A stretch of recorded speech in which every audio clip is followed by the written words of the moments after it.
Buenas noches, un saludo para todas y para todos.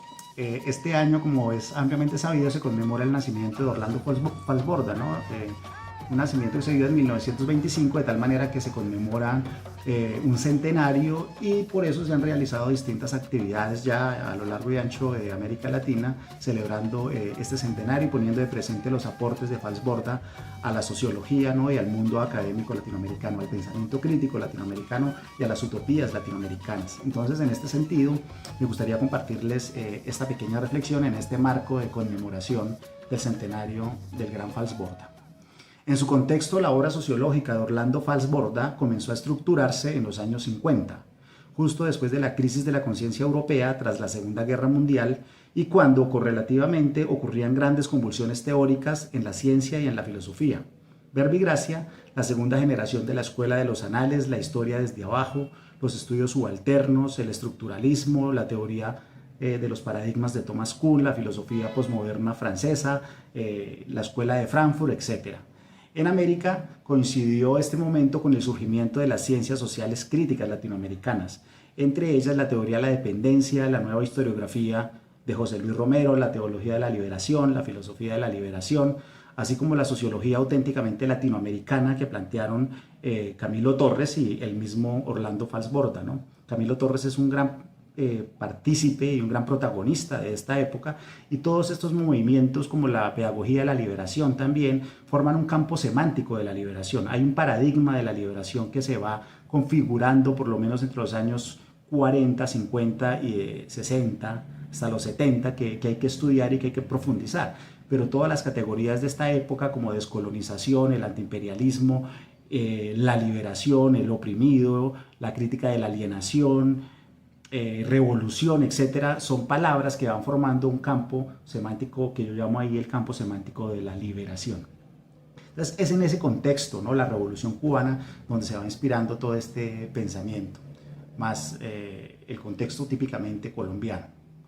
Por eso es necesario resaltar su interés en esta época, el de Fals, por una sociología latinoamericana, por la crítica del colonialismo intelectual, el llamado a superar el complejo de inferioridad y a ser creativos, la crítica de la transplantación o el trasplante teórico de conceptos de las ciencias euroamericanas a la realidad y a la historia latinoamericana, el estudio de las formaciones y las estructuras sociales tan diferentes en América Latina, pues diferentes a las europeas, ¿no? Su crítica del nordocentrismo y de las políticas también culturales, científicas y tecnológicas euroamericanas que se importaban aquí en Sudamérica, y en el caso de Colombia muy especialmente, pues dentro de ese marco de la Alianza para el Progreso de Kennedy, ¿no? Para evitar que los países de América Latina se convirtieran en nuevas Cubas.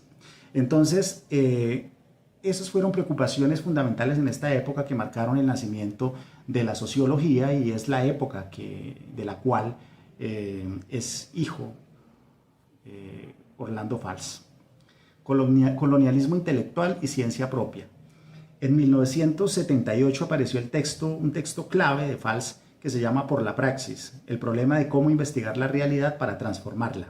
Este título ilustra bien las preocupaciones que acuciaron al sociólogo barranquillero toda su vida y la inescindible relación que planteó entre ciencia y política. Para Fals, la ciencia no estaba descontaminada de la ideología ni de los intereses, pues esta estaba anclada en la cultura, en una determinada forma de ver el mundo, y respondía a la imperiosa necesidad de resolver problemas específicos para determinar problemas específicos para determinados grupos y sectores sociales y sectores subalternos. Entonces, por eso es claro que para Fals la ciencia no se trata de una producción del conocimiento por el conocimiento, sino una producción del conocimiento encaminada a solucionar los problemas más acuciantes del país en ese momento.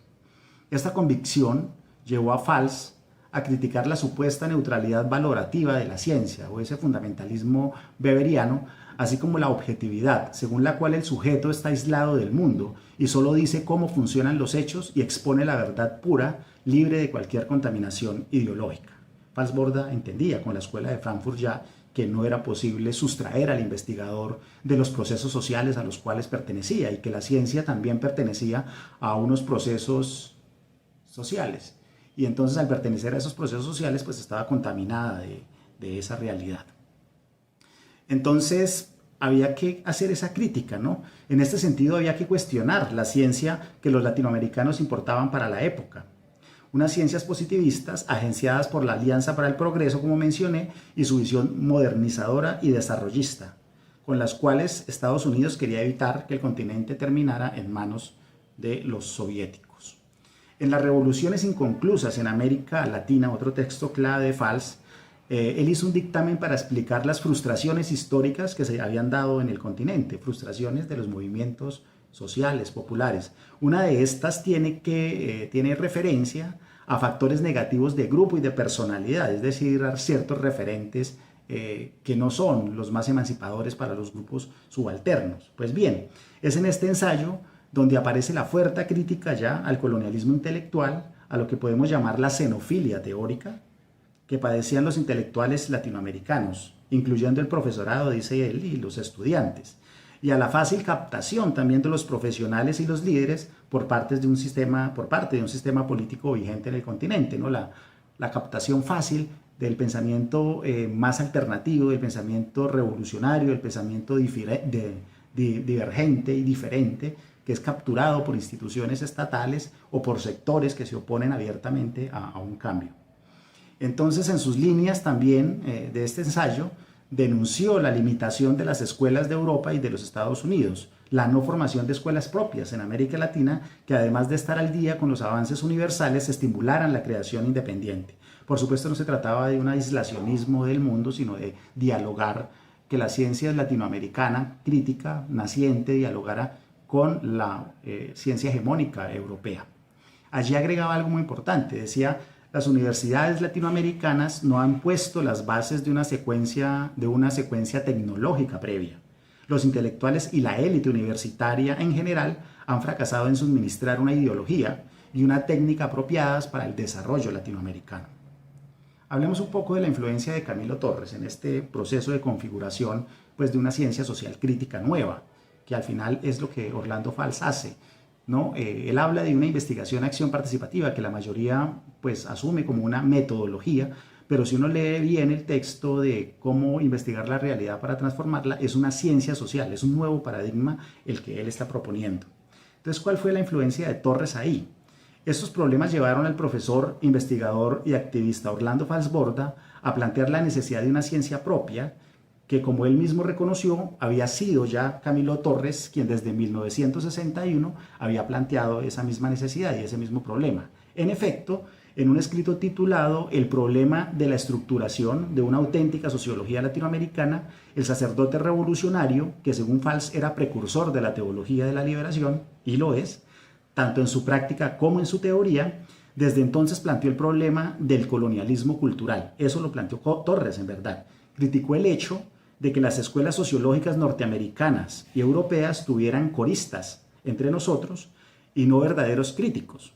Denunció el parasitismo científico, se refirió a la fría objetividad científica, puso de presente el afán de popularidad de los sociólogos y, por último, recalcó la necesidad de una auténtica sociología latinoamericana con dedicación y ocupación a los problemas y a las situaciones típicas de nuestra región. Una necesidad así, pues, vivíamos en un espacio geográfico distinto, con estructuras y formaciones sociales diferentes, para las cuales no servía aplicar el nominalismo conceptual de las escuelas sociológicas foráneas. Había que trabajar con nuestra propia realidad, decía Camilo. Es notoria, pues, la influencia de Torres sobre Orlando Fals, algo que Fals siempre le reconoció, por supuesto, teniendo en cuenta que ellos dos, por ejemplo, trabajaron mano a mano, ¿no? De brazo a brazo en las juntas de acción comunal del país y en la reforma agraria, ¿no? Tal como lo muestra Nicolás Herrera Farfán en su bonita biografía sobre Camilo Torres. Por supuesto, son estos problemas los que el sociólogo colombiano trabajará en el año de 1970, cuando publicó su libro Ciencia Propia y Colonialismo Intelectual.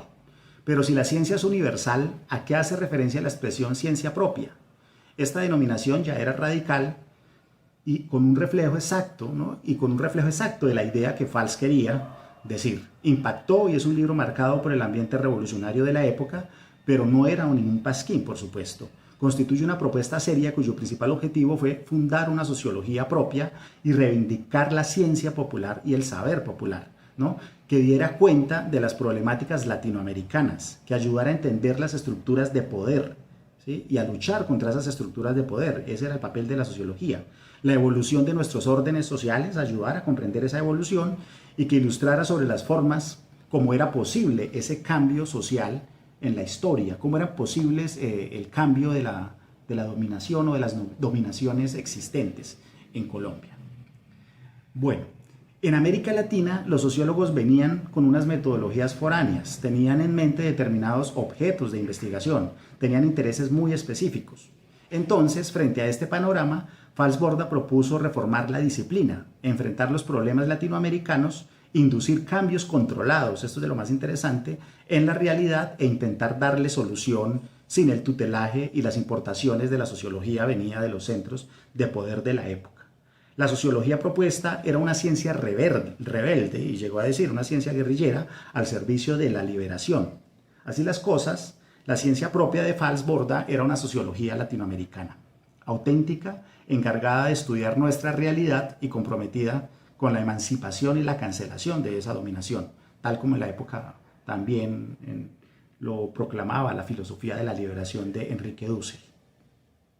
En ese mismo sentido tiene explicación la parte del título y colonialismo intelectual, pues el colombiano era consciente de que éste provenía de la imitación y la asunción llana y acrítica de la sociología extranjera. Actitud y comportamiento que limitaban la capacidad creativa del investigador, lo mismo que limitaban también el ingenio para enfrentar realidades distintas a la del primer mundo, ¿no? Pues si usted se dedica pues, a imitar, lo que está matando es el pensamiento mismo, está matando la posibilidad de crear, de atisbar nuevas soluciones, nuevas alternativas, de imaginar nuevas formas de enfrentarse a la realidad y de solucionar las necesidades y los problemas que esa realidad le enfrenta. Falsborda llamó también a reformar la universidad y cuestionar sus métodos. Izó la bandera del uso político de las ciencias sociales y llamó la atención sobre la aplicación de modelos extraños a las sociedades latinoamericanas. Decía, los trasplantes conceptuales de una cultura a otra, a diferencia de los trasplantes de órganos en el cuerpo humano, dice, no han recibido la atención que se merecen, ¿no? Por parte de las ciencias sociales. Todo esto con una clara conciencia de nuestro colonialismo intelectual. Decía, se es respetado por lo que se es, no por lo que se imita, por el aporte propio que crea un nicho en la ciencia o en el arte mundial, frente a la élite, por una ciencia y una cultura popular. En el mismo año, 1970, Falsborda publicó uno de sus opúsculos más decisivos, El problema de la autonomía científica y cultural en Colombia. En ese trabajo refirió la necesidad de una cultura propia y la existencia de dos culturas en el país, una cultura elitista y una cultura popular.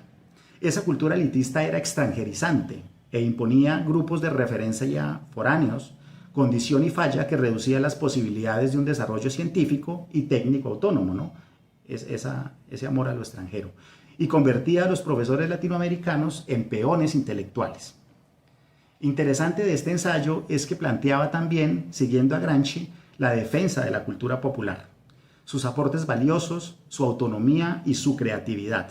Una cultura que constituye una reserva cultural y técnica de primer orden. O sea, hay un saber en la cultura popular y ese saber, la cultura popular sabe más que el científico social, llegó a decir Falsborda, y este rescate se debe a la influencia de Gramsci, que valga decir de paso es lo que diferencia a la escuela de Frankfurt de Gramsci, porque los filósofos de la escuela de Frankfurt son filósofos, sociólogos de escritorio, mientras que Gramsci estaba llamando y participó en la vida política italiana, y a Fals le llama esto de Gramsci, ¿no? La necesidad de producir conocimiento con los sectores subalternos, y por eso hay que rescatar justamente ese saber popular.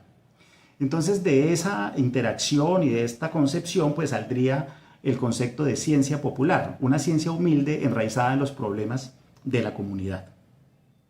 Ese ensayo es una defensa del saber popular, como sus técnicas agrarias para el cultivo de la papa, por ejemplo, sus aportes a la cultura occidental, por ejemplo, la herbología, así como una exaltación de nuestros científicos locales creativos que realizaron aportes a la ciencia universal, como Francisco José de Caldas, o que aportaron en las ciencias sociales, entre ellos Alejandro López, Nieto Arteta, Luis López de Mesa, Antonio García, Mario Arrubla, entre otros. Falsborda postuló aquí la necesidad de unir saber popular con saber académico, eso sí, en un diálogo con el mundo, aprovechando el aspecto útil y decantando los intereses ideológicos del colonialismo técnico. Por eso para Fals la ciencia estaba comprometida con la crítica y con la liberación humana. De ahí que fuera un admirador del filósofo inglés Francis Bacon, para quien la ciencia debe estar al servicio del hombre y de sus necesidades, y quien no desechó el saber de las gentes simples, eso que Bacon llamaba las artes mecánicas, y por eso Fals lo admiraba. La ciencia debía revelar los mecanismos, esos mecanismos de explotación y dominación, tanto a nivel nacional como internacional, o sea, a nivel geopolítico. Esto implica, desde luego, la formación de un intelectual mucho más comprometido con el esfuerzo autonomista y revolucionario que produzca ciencia y cultura como natural emanación de su conciencia social y no como un simple asalariado, ¿no? Aquí, pues, la sociología ya era ciencia rebelde y, en estricto sentido, ya estaban puestas parte de las bases de la teoría que lo hizo famoso, la investigación-acción participativa, un método en el cual el saber se construye en interacción con las comunidades y donde se está al servicio de la emancipación de las mismas comunidades, sin que el saber deje de ser universal o tenga pretensión de universalidad. Su método de investigación IAP. La IAP asumía una relación entre teoría y práctica, dándole primacía a esta última, pues por medio de la práctica adquiere validación la teoría, tal como pensaba Marx en las tesis sobre Feuerbach. También daba prelación igualmente al aspecto cualitativo sobre el cuantitativo, y algo importante, cambió la relación sujeto-objeto del positivismo por la diada sujeto-sujeto. Así incluía la participación clave y la colaboración entre académicos y comunidades en la construcción de un conocimiento útil a las necesidades sociales propias. Falsborda sabía que en la ciencia la verdad no era definitiva ni absoluta. Sin embargo, no asumió el relativismo, pues siempre estará ahí el referente concreto para verificar las teorías. Y hay una producción intersubjetiva del conocimiento también que permite validar o no una determinada metodología o hipótesis. Él sabía que la verdad es una construcción de una comunidad científica que está ligada al poder. La verdad, decía, se da desde una posición de poder que formaliza o justifica el conocimiento aceptable. Y esa aceptación va condicionada a visiones concretas de la sociedad política y su desarrollo. Es decir, entendió esto que decía Foucault, que el poder produce verdad y la verdad reproduce poder. Pero incluso yendo más allá de Foucault, también se percató de la relación verdad, poder y geopolítica, tal como lo expusieron luego ya los estudios subalternos y poscoloniales. El sociólogo colombiano comprendió que el uso geopolítico de la verdad y del conocimiento reproducía la dominación y las desigualdades entre los centros y la periferia. Bueno, y hablemos finalmente de la actualidad de su legado. Falsborda y la filosofía de la época confluyeron en un utopismo y en el problema de la identidad, un concepto dinámico que logra una síntesis no total en un determinado orden social, así como la propuesta siempre presente de la necesidad de la integración de América Latina como respuesta a la globalización. Falsborda construyó su propia lectura del cambio social en la historia y puso la utopía como motor de ese cambio, pero no lo hizo de manera ingenua, ¿no? Como sociólogo que reconocía la complejidad de las dinámicas sociales, supo que la transformación social implica el conflicto y la lucha, y para lograrlo es necesario tener ideas y estrategia. Fals rescató el concepto de subversión como una respuesta moral a un orden social injusto e inhumano. La subversión permitía poner de presente las incongruencias de la sociedad y asimismo vislumbrar un nuevo orden social cualitativamente superior al orden presente y hegemónico. Por otro lado, Fals rescató el papel del poder popular, de los jóvenes, las mujeres, los campesinos, los indígenas, los palenques, los movimientos sociales como motores necesarios de transformación. Rescató sus valores de solidaridad, respeto, dignidad, autonomía, autogobierno. Llamó a utilizar esos valores en la construcción de un orden postcapitalista que él llamó orden social raizal, que era el quinto orden que proponía. Bajo este postulado y conclusión, no proponía darle vuelta atrás a la historia, pues no todo estaba solucionado en la tradición, pero Fals confiaba en el poder de los valores y en su potencial subversor y confiaba en él y proponía, ¿no?, el rescate crítico de la historia para rescatar aquellas utopías incompletas que podrían completarse en el futuro. Por esa misma razón, luchó fervientemente por la participación social democrática desde abajo y de la periferia hacia el centro, como también lo advirtió Gerardo Molina, para empoderar a las comunidades y hacerlas protagonistas de su propio progreso. El socialismo raizal de Falsborda no fue una propuesta ingenua basada en un autoctonismo chauvinista, ¿no? Tenía como referente también a Mariátegui, por supuesto. Fue una propuesta a construir por la pluralidad de movimientos sociales, respetando su diversidad, sus modos de ver y sentir y de pensar. Era la reivindicación del pluralismo como unidad de lo diverso, pues sólo así es posible sobrevivir a los efectos nocivos de la globalización. Pensaba, ¿no? Ese socialismo raizal era en realidad una alternativa a la globalización. De ahí entonces que frente a la crisis del Estado-Nación por causa de la globalización, propuso para el tercer mundo crear un federalismo libertario, un neofederalismo basado en la identidad y la diversidad de las regiones. Solo así habría posibilidad de hacer frente a la crisis, a la vez también que rescató la descentralización, la autonomía y el autogobierno de las comunidades. Yo por eso sostengo que esta idea del socialismo raizal es una especie de neoanarquismo federalista, ¿no? Las regiones eran fuentes de diversidad, creatividad y riqueza, cualidades a utilizar como base y poder de agenciamiento de su socialismo ecológico y humanista. En estos contenidos consisten sus aportes al tema del ordenamiento territorial o espacial para Colombia y para la sociología en general, ¿no? Y el tema del ordenamiento territorial, que está pendiente todavía en Colombia. Por último, y a eso dedicamos esta reflexión, debemos su llamado a superar la postración intelectual de la región, de la clase dirigente, de la Universidad Latinoamericana, de sus profesores y egresados. Solo así se potencia la creatividad y el ingenio propio para solucionar las necesidades del tercer mundo. Por eso el propio Falsborda es el mejor ejemplo y modelo intelectual. Él construyó una teoría social rigurosa, universal y en diálogo con el pensamiento norteamericano y europeo, pero le dio una impronta propia. Es admirable su gran capacidad creativa de conceptos y su uso ajustado a las realidades que investigó empírica e históricamente. Ese rigor le dio el puesto que hoy tiene en la sociología mundial como intelectual auténtico, crítico y creativo del tercer mundo. Muchas gracias por su atención.